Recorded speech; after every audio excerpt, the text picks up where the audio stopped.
وہ لکھتا ہے جرمن پادری مارٹن نائمولر، وہ کہتا ہے جب وہ کمیونسٹوں کو لینے کے لیے آئے تو میں چپ رہا کہ میں کمیونسٹ نہیں تھا۔ جب وہ سوشل ڈیموکریٹوں کو پکڑنے کے لیے آئے تو میں چپ رہا کیونکہ میں سوشل ڈیموکریٹ نہیں تھا۔ جب وہ مزدور رہنماؤں کو قید کرنے کے لیے آئے، یعنی وہ نازیوں کے متعلق لکھ رہا ہے، جب وہ مزدور رہنماؤں کو گرفتار کرنے کے لیے یا قید کرنے کے لیے آئے تب بھی میں نے احتجاج نہیں کیا کیونکہ میں مزدور رہنما نہیں تھا۔ جب وہ یہودیوں کو پکڑنے کے لیے آئے، جب وہ یہودیوں کو گرفتار کرنے کے لیے آئے تو بھی میں نہ بولا کیونکہ میں یہودی نہیں تھا۔ آخر وہ کہتا ہے جب وہ مجھے لینے کے لیے آئے، یعنی نازی جو ہیں، جب وہ مجھے لینے کے لیے آئے تو کوئی بھی باقی نہیں بچا تھا جو کہ میرے لیے احتجاج کرتا یا صدائے احتجاج بلند کرتا۔ یعنی میں آپ لوگوں سے کہوں گا کہ اس میں ایک سبق ہے، اس نظم میں وہ سبق یہ ہے کہ عافیت چپ رہنے میں نہیں بلکہ بولنے میں ہے۔ اس وقت ہو سکتا ہے کہ بعض سادہ احمدی کہتے ہوں کہ ہم کون، اللہ نے ہمیں تو کھڑا ہی نہیں کیا، جمبا صاحب کو کھڑا کیا، جمبا صاحب جانے جماعت جانے۔ نہیں، ایسی بات نہیں، آپ پوچھے جائیں گے۔ آپ کی خاموشی آپ کے لیے خطرناک ہے، اس دنیا میں بھی خطرناک ہوگی اور آخرت میں تو ہوگی۔ اور یہ بھی سوچا کرو کبھی کہ عبدالغفار جمبا کی جائے آپ بھی ہو سکتے تھے کہ اللہ آپ کو کھڑا کر دیتا، پھر کیا ہوتا؟ اگر آپ کو کھڑا کر دیتا اللہ اور عبدالغفار جمبا کا وہ رویہ ہوتا جو آپ کا ہے اس کے حوالے سے، تو پھر آپ کیا سوچتے؟ تو آپ بھی یہی نظمیں پڑھ کر مجھے سناتے۔ تو میں جو نظمیں آپ کو پڑھ کر سنا رہا ہوں کہ لوگوں، اے میرے قبرستانی احمدی بھائیوں، عافیت چپ رہنے میں نہیں بلکہ بولنے میں ہے۔ سامعین کرام، کسی دانشور نے کہا تھا کہ اگر تم غلط کو غلط نہیں کہہ سکتے تو تم غلامی کے اعلیٰ ترین درجے پر ہو۔ اے میرے قبرستانی احمدی بھائیوں، یہ الفاظ میرے نہیں، میں نہیں کہہ رہا، کسی عظیم دانشور نے کہے ہوئے ہیں، اس کے یہ نصیحت پر مبنی یہ الفاظ ہیں۔ سنو اس کو اور سوچو اپنے متعلق، اپنے حوالے سے کہ آپ کہاں کھڑے ہیں۔ دوبارہ پڑھتا ہوں اس کے الفاظ کہ اگر تم غلط کو غلط نہیں کہہ سکتے تو تم غلامی کے اعلیٰ ترین درجے پر ہو۔ آگے وہ کہتا ہے کہ اگر تم غلط کو غلط نہیں سمجھتے، پہلے تو کہتا نا، اب کہتا ہے کہ اگر تم غلط کو غلط نہیں سمجھتے تو تم جہالت کے اعلیٰ ترین درجے پر ہو۔ میں جماعتی احمدیہ قبرستان کے جو پروفیسر ہیں، یہ جو ڈاکٹر ہیں، یہ جو انجینئر بنے پھرتے ہیں، بڑی ان کی انجمنیں بنی ہوئی ہیں، میں ان کو کہتا ہوں کہ سوچو، یہ میرے لفظ نہیں ہیں، کسی دانشور کی ہیں، کہ اگر تم غلط کو غلط نہیں کہہ سکتے تو تم غلامی کے اعلیٰ ترین درجے پر ہو۔ کیا تم سوچو کہ کیا تم غلامی کے اعلیٰ ترین درجے پر نہیں ہو اس وقت؟ تم پڑھے لکھے ہو کہاں ہو؟ پڑھے لکھے ان پڑھ ہو تم۔ اسی طرح سوچو کہ اگر تم غلط کو غلط نہیں سمجھتے، جو میں بار بار بتا رہا ہوں آپ لوگوں کو، تو تم جہالت کے اعلیٰ ترین درجے پر ہو۔ آپ لوگ کہاں پڑھے لکھے ہوئے ہیں؟ آپ تو جاہل ہو، ان پڑھ ہو، لیکن ڈگریاں آپ کے ہاتھ میں ہیں۔ جیسے کہ سورۃ صف میں غالباً مثال ہے کہ وہ اس گدھے کی جس پر کتابیں لدی ہوئی ہیں، وہ یہودیوں کی اللہ نے مثال دی ہے کہ وہ ان کی مثال ایسی ہے، ان کی ربیوں کی، اس کے مولویوں کی، کہ ان پر گدھے پر جیسی کتابیں لگی ہیں۔ آپ کے ہاتھ میں بھی ڈگریاں ہیں لیکن عقل آپ کے پاس نہیں ہے، شعور نہیں ہے، تقویٰ نہیں ہے، انصاف نہیں ہے، کچھ بھی نہیں ہے، اسلام سے ہی آپ دور ہیں۔ تو اللہ تعالیٰ آپ پر رحم فرمائے اور آپ کی آنکھیں کھولے۔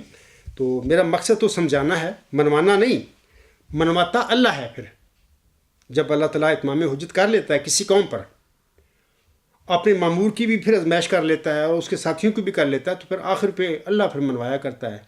اور پھر اس کے منوانے کے کیا رنگ ہیں، جیسے کہ شروع میں نے سورہ یوسف کی آیات تلاوت کی ہیں، تو پھر آپ غور کرو پہلے قوموں کے ساتھ کیا ہوا تھا، فرعون کے ساتھ پھر کیا ہوا، قوم ہود کے ساتھ کیا ہوا، قوم صالح کے ساتھ کیا ہوا، سمود جو قوم تھی، قوم حضرت نوح علیہ السلام کے ساتھ کیا ہوا،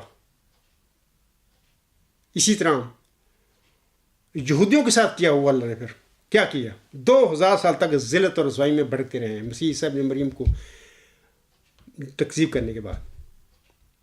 آسم کی تکذیب جو کرنے والے تھے ان کے ساتھ اللہ نے پھر کیا کیا تھا؟ مرزا غلام صاحب کی تکذیب کرنے والوں کے ساتھ اللہ تعالیٰ نے کیا کیا؟ کیا حال ہے آج عالم اسلام کا دنیا میں؟ کیا حال ہے دین اسلام کا؟ ٹھیک ہے وہ سچا دین ہے، اس میں کوئی شک نہیں، وہ سچا ہے دین، وہ تو کتاب میں بند پڑا ہوا ہے۔ عملی طور پہ مسلمانوں کے جو افعال ہیں، جو انہوں نے سچوں کو تکذیب کر کے اپنا نمونہ بنایا ہوا ہے، اس کے نتیجے میں ان کا کیا حال ہے؟ سارے بیکاری۔ تو اللہ تعالیٰ آپ پر بھی رحم فرمائے اور اللہ تعالیٰ آپ کو ہوش دے۔ اور کوئی سوال ہے تو بندہ پوچھتا ہے، مدعی میدان میں کھڑا ہے، اس سے پوچھو، ڈٹ کے پوچھو، میرے پاس آؤ، نہیں آ سکتے ڈرتے ہو خط لکھو، مجھ سے جواب لو۔ آخر پہ میں یہ کہنا چاہتا ہوں، بلکہ ایک وسوسہ ہے کہ لوگوں کے ذہن میں بعض مولوی یہ ڈالتے ہوں گے، خلیفہ نام نہاد، یعنی انڈر گراؤنڈ باتیں ہیں جماعت کی، کہ جناب جمبا صاحب کا ہم اس لیے مقابلہ نہیں کرتے۔ میں نے جرمنی میں سنا ہوا ہے، ادھر ایک مولوی ہے ڈاکٹر عبدالغفار، جاہل، بالکل جاہل آدمی ہے میرا ویسے ہم نام ہے، میری ملاقات بھی ایک دفعہ ہوئی تھی فرینکفرٹ میں۔ اس نے کسی کو کہا، کسی مجلس میں کہا، میرا ایک محسن جاننے والا عزیز وہاں پہ تھا، اس نے سنا، کہتا جی ہم تو جماعت نے ہمیں منع کیا ہوا، ورنہ تو ہم جمبا صاحب کو ایک منٹ میں اس کو بتا دیں۔ میں اس ڈاکٹر عبدالغفار بے علم اور جاہل ڈاکٹر کو کہتا ہوں کہ ادھر آؤ، میرے ساتھ بات کرو، ثابت کرو مرزا بشیر الدین محمود کو مسلم ہو، خفیہ آ جاؤ، جماعت کو چھوڑو، جماعت کو سائڈ پہ کر دو۔ مجھے علم ہے کہ آپ لوگ پڑھ لکھ کر احمدی ہوئے ہیں، آپ پیدائشی احمدی نہیں ہیں۔ ادھر آپ کو موت پڑ رہی ہے، اب دوبارہ ایک مدعی کھڑا ہے میدان میں، کتاب آپ کے پاس ہے قرآن کریم، مرزا صاحب کا الہام موجود ہے، مرزا صاحب کی کتابیں موجود ہیں، اس کے پاس بھی یہی ہیں۔ کدھر موت پڑ گئی ہے؟ کدھر بیٹھے ہوئے ہو جا کے؟ ترکی زبان میں ڈاکٹری کر لینا کوئی بات نہیں، مذہب کی طرف آؤ۔ تو میں کہتا ہوں کہ جناب آئیں، چپ کر کے آ جائیں، مجھے کسی نے کو بتائیں، میں آپ کو گارنٹی دیتا ہوں کہ میں اور جماعتی احمدیہ اصلاح پسند آپ کا نام نہیں لے گی۔ کوئی بھی قبرستانی احمدی ہے، جالہ ہے، کوئی عہدیدار ہے، کوئی مولوی ہے، کوئی مربی ہے، آئے میرے پاس، میں نہیں اس کا نام لوں گا، مجھے سمجھائے، میں سمجھنے کے لیے تیار ہوں۔ لیکن میں آپ کو بتاتا ہوں کہ آپ کیا آپ نے سمجھانا ہے؟ آپ تو گمراہ لوگ ہو۔ جو میں اللہ کی طرف سے ہدایت لائے ہوں اس کو قبول کر لو، اس میں آپ کی بھلائی ہے۔ تو یہ میں عام سادہ احمدیوں کو کہنا چاہتا ہوں کہ یہ جماعت احمدیہ قبرستان میں پڑھایا لکھایا جاتا ہے کہ نہیں جمبا صاحب کے ہم ساتھ ہم اس لیے بات نہیں کرتے وہ مشہور نہ ہو جائے۔ دیکھو یہ جھوٹی باتیں ہیں ان کی۔ اگر علم میں، ان کے علم میں آپ سادہ بات بتاتا ہوں کہ میں جھوٹا ہوں نعوذ باللہ، تو ان کو چاہیے کہ جو جھوٹا ہے، جیسے کہتے ہیں کہ سانچ کو آنچ نہیں، جھوٹ کے پاؤں نہیں، وہ جھوٹا آدمی تو نعوذ باللہ ہوتا ہی جھوٹا ہے، اس کے تو پاؤں کے نیچے کوئی جگہ ہی نہیں ہے۔ تو اس کے جھوٹے کو تمہیں تو چاہیے کہ مطلب کہ سب سے پہلے میری خبر مرزا طاہر لیتا، اور وہ نہیں تو مرزا مسرور لیتا، ان کے مولوی لیتے، اور اگر نعوذ باللہ ان کے زوم میں میں جھوٹا ہوں اور باقی جھوٹا ہوتا تو مجھے یعنی نعوذ باللہ اپنے زوم میں جس کو انہوں نے جھوٹا بنایا اس کو اس کے گھر پہنچاتے۔ کیوں نہیں پہنچا رہے؟